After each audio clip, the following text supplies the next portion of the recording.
my experience going out there, which is kind of like the most extreme thing I've kind of done in my life, really, out of all the, compared to most of the kind of boring day to day stuff. I got to see a fair amount of stuff while I was out there in the West, and it really did feel like a colonization project while I was there. Like it felt, I had no awareness of any of that. I probably couldn't even tell you what decolonization or anything like that, that kind of stuff. Wouldn't have been able to tell you any of that.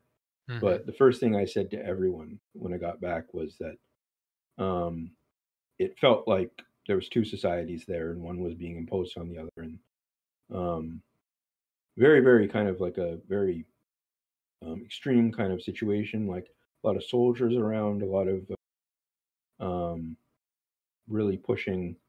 It was also 2005, so there was like the Develop the West campaign, I believe, and when Tao was kind of like pushing this idea that the next frontier would be um, pushing growth into Central Asia and into Central China and Western China and things like that. Like, um, so there was those kind of links being built, but at the same time, that was quite. I mean, this was quite early on in things in terms of the process that it's kind of been going underway, where there was still periodic like attacks, and then over the next few years and stuff like bus attacks in Beijing um, that were kind of getting attention, but not like in the last few years. Obviously, it's completely transformed the situation there. So it feels kind of strange to kind of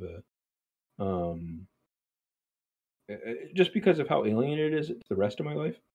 It feels bizarre to me that I'm like, oh no, I was there. To think of that.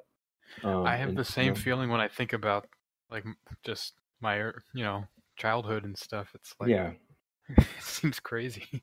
yeah, and but it has. I mean, it's one of those things where again, I talk about it a lot, really, because I like.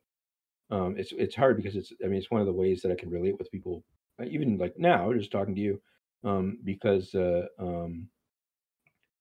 everything else has been kind of pretty standard, really, in my life. A lot of things, in terms of international kind of experiences and stuff. So it's good to kind of think through. And I mean, even everything I've done since is kind of oriented in some way towards that. Like I just finished my master's, and I wrote my final paper about China's constitution and things like that. And so I do have like little things that connect me to it over time. And even though I really don't think I'm like a beginner and I don't speak Chinese or anything, so in a lot of ways, but like um, it has made it very, very difficult to kind of track kind of some of these left debates about China, even though I'm so obsessed with all the other debates, just because of how absurd a lot of the different discussions end up kind of sounding to me. Like the Yeah. fact, even just basically like the idea that China is still socialist or something like that, and um, it meant in a certain kind of way. It just it's very difficult to kind of mesh with my experiences there and stuff. So yeah.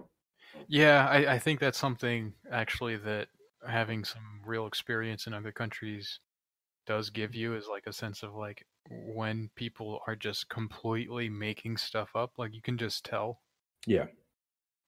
You don't, there's things that people that you might agree or disagree with, but then there's just people who are just straight talking bullshit, and it's, you know, once you sort of have an idea about a place where it's like you kind of remember like what it looks like on the street, what how people just kind of move about their day. You can just tell when someone's just living in a dream world when they're describing something.